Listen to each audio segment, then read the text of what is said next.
I would like to welcome Scott McGill, founder of Ecotone and a member of our very own Beaver Institute board, to the stage. Welcome, Scott. I'm going to pass things. Yeah, absolutely. Come on up here. I'll pass the baton to you. Thank you for being here.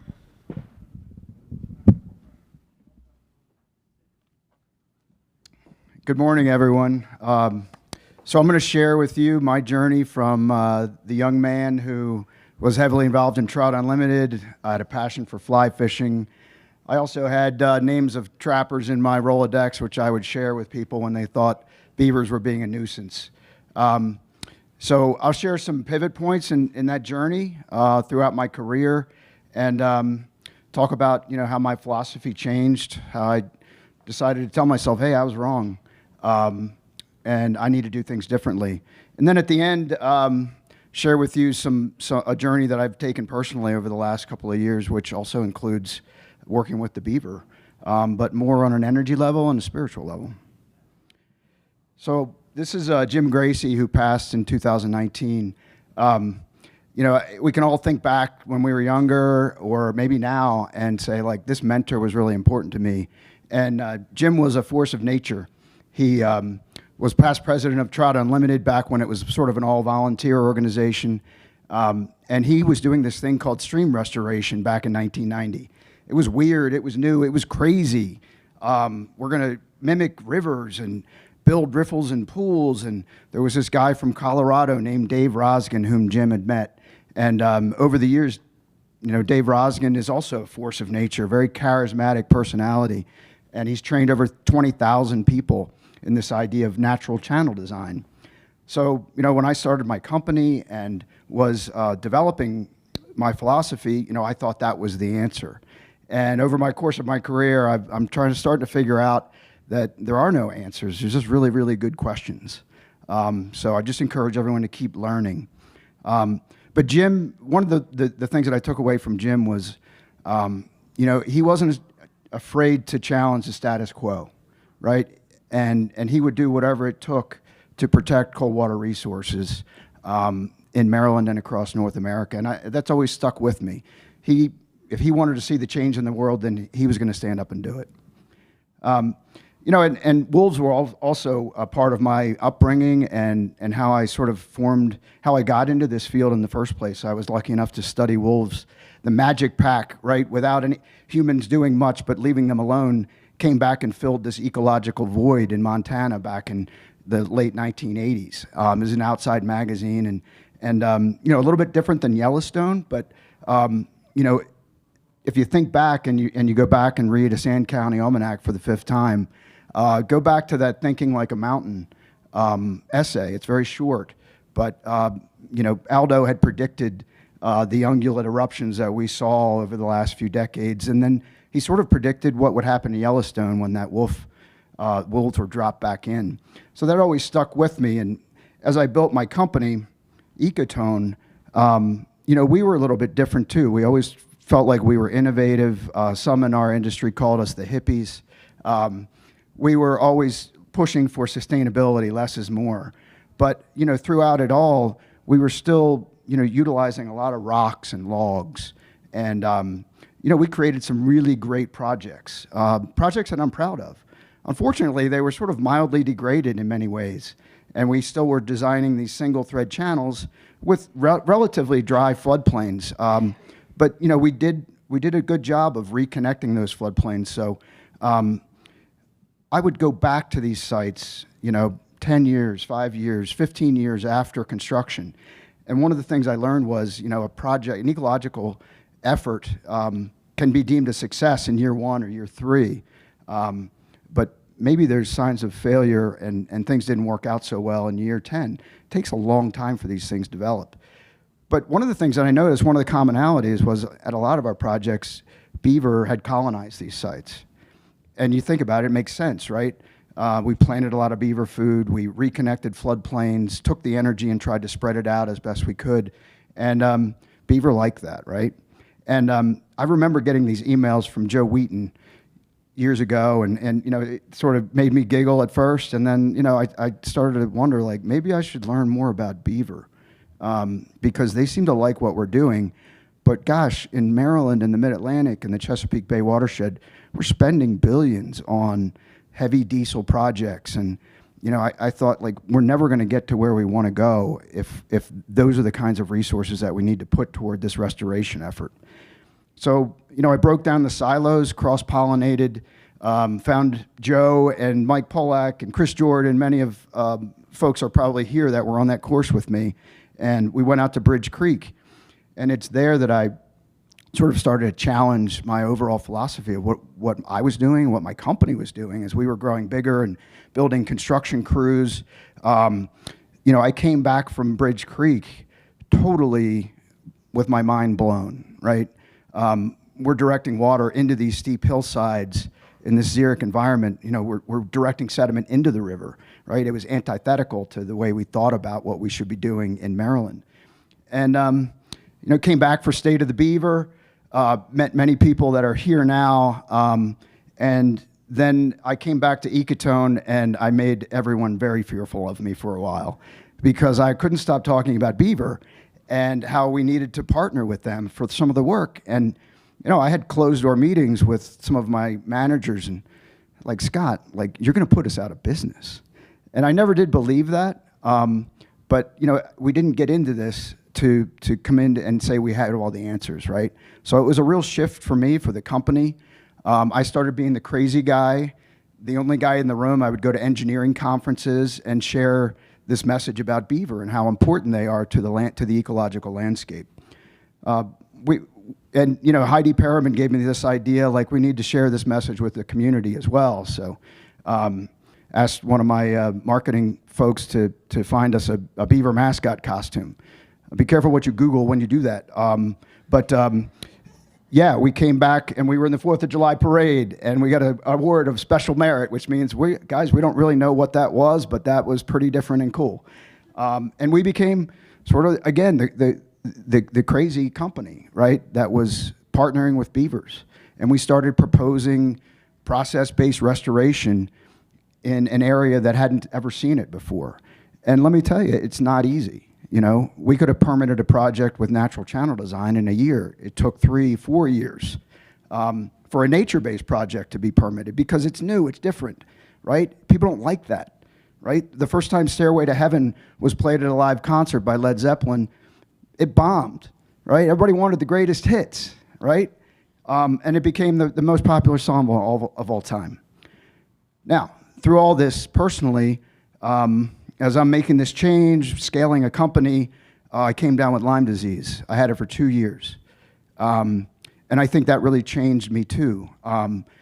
Because, when you face death, when you have deep depression, when you have co-infections, you can't get out of bed for a week, you start to question, like, hey, like, I might not have much time on this earth. Like, why am I here? Who am I?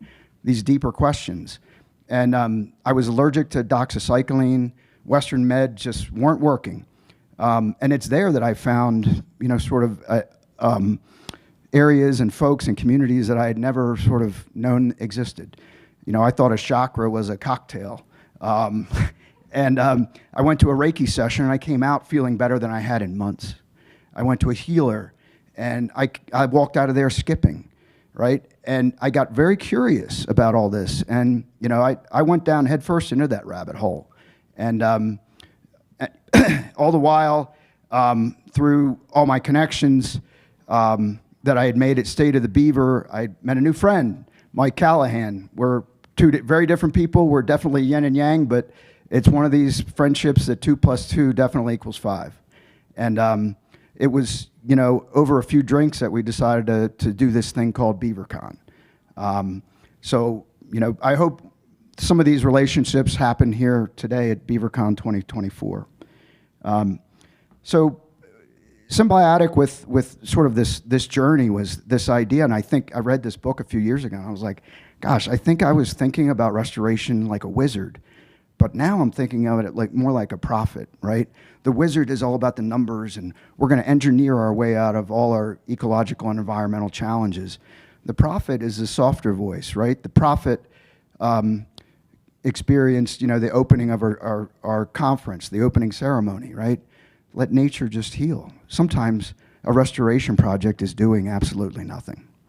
And a good example of this prophet versus wizard, and don't get me wrong, we need both. They're amazing. This is not a competition. But, to me, Aldo is more of the prophet, while his son, Luna, wrote the fluvial process in geomorphology, which was, sort of the Bible of fluvial geomorphic natural channel design principles, right? And, we can even look at some of Ecotone's projects. The one on the left, very proud of this project. It was really cool. Like, it fished really well after we were done. It's developed, and it's a beautiful project even today. Well, it costs about $600,000 to design and build, right? The site on the right is a 20-acre marsh, which we visited on a field trip in BeaverCon 2022. And, you can't even really call this a project. We put in a flow device really to placate the DNR and the park managers who were getting complaints about a trail being wet. But this 20-acre marsh is controlled by the beaver that have a pretty pathetic looking 2-foot dam. And, the environmental and ecological value of each is important, but I think the one on the right is 10x to the one on the left, honestly. And even stormwater management, which is, we're spending billions across the country on stormwater management. Well, it turns out the Beaver Pond is an excellent stormwater management pond, right? And, I started to lose, I guess, the idea of scaling a company and getting ever bigger and larger didn't feed me anymore. It was exciting, it was fun, kind of fed the ego, right? But, through finding Reiki and sort of going down that rabbit hole, I started to ask some deeper questions, what's my purpose here? Why am I here? So I stepped down, and I climbed that mountain, and now I'm looking for that second mountain that I'm going to climb. And luckily, Ecotone still went on. They're still doing great work. This is one project I just need to share. This was a project where it took us about 4 years to permit it. It was the first sort of large-scale process-based BDA project in Maryland. And within 1 year, we had, is that playing? Good. We had reconnected this single thread channel to its floodplain. The floodplain is the stream is the floodplain. Which stream is it now? Just the sound of a process-based, beaver-based project is amazing, right? Especially early spring. And the beaver moved in right away. I'm a big proponent of don't build BDAs unless you got beaver. That wood is great in the stream, but if you really want to 10x things or 100x things ecologically, the beaver's going to do most of the work. And it's interesting, our guys, they were fearful that these BDAs were going to blow out, even though these are sort of temporal structures.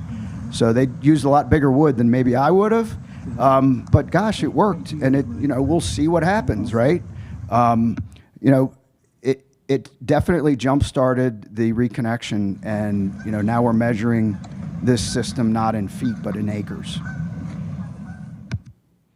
And here's some evidence of some fresh beaver chews, seeing that the beavers are probably wondering why these things are so big too. What do we do with this, guys? We're gonna need to get some consultants here.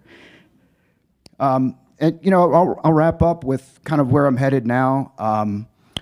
I spent last year, I spent 5 days out in Death Valley, a solo vision fast in the Shoshone tradition. And if you're ever looking for a pivot in your life, consider a vision fast. It's hard, but sitting in this desert for 5 days by myself, watching a fly in my hand for hours, you get to some places that you wouldn't get otherwise. And where it got me was that, my calling and why I'm here is to help others. And I think it's really why we're all here, honestly. But I use what I know with the beaver, and I'm trying to put together this modality where we do healing work with people with addiction, or they're just stuck, And we do some Reiki work. We open up the chakras, and then we go out and meditate in the beaver pond. We take our shoes and socks off, and we ground ourselves to the earth. And in that meditative state, I've noticed I don't get any tail slaps anymore. And I think beavers sense our smell, yes, but they also sense our energy.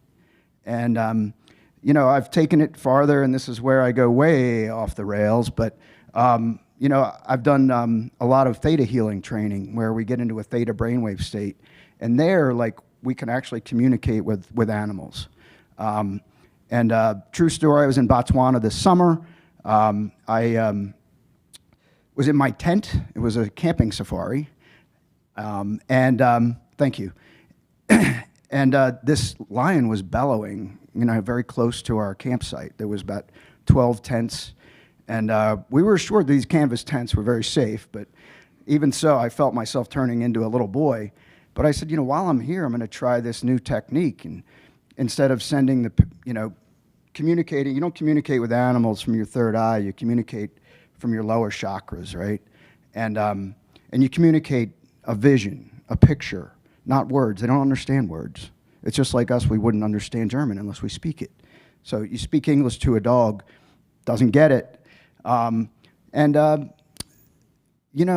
Some weird stuff started to happen. About 10 minutes after I started this, the lion got closer and closer and closer, and then he's right behind my tent. He's 2 feet from behind where my head is, and at this point, I'm in my sleeping bag, extremely alert. And then he urinated on my tent, and then walked off. And the next morning, I showed the Kalahari Bushmen our trackers. You got to have a tracker, right, when you go to Africa. And we're in the Kalahari Desert, and the tracker looked at me, and he looked at the tent, and he said that doesn't happen.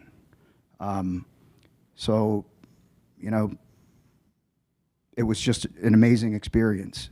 And later that day, we ran into this same lion. He was bellowing because there was a lion that was ahead of him in line, and working on the alpha lioness. And he was just frustrated, and that was his message. But he knew that one day he will be in charge of that pride. So every September, starting last year, and I think probably for the rest of my life, as long as I'm able to do it, I head to Wild Quest in the Bahamas, Bimini, and there every day we get on the catamaran, we search for pods of spotted dolphin. And when they're not sleeping or not feeding and they're ready to play, we jump in and we snorkel with them. And this year, I learned a few little tricks on how to sort of communicate with dolphin. And the first swim, I dove down, and they like that, and they're very playful. And I did a couple of twirls, and then next thing you know, I've got 4 dolphins swimming around me in this swirl, and kind of lost track of time and space and direction. And they were just having fun. And again, I don't think I've ever held my breath that long. It's just I lost the urge to surface. And I got back on the boat, and everybody's like, what the hell just happened there? So this idea that we can just observe animals, there are opportunities around this world where you can connect. And there's still much that the beaver can teach us. Yeah, we're mostly talking about ecological restoration, what the alteration landscape characteristics and strengths that the beaver have there. But I think there's a lot to learn if we, think like a shaman and just go out and talk to that beaver. He'll have messages for us. And I try it sometime. Just go out, take your shoes off, stand in the mud. I broke my phone once by doing that. I'd grounded so much that my phone said SIM card invalid, which I've never gotten ever before. So just like a phone can send EMT to us, we can also have an effect on it through our energy. With that, I will say thank you for your time.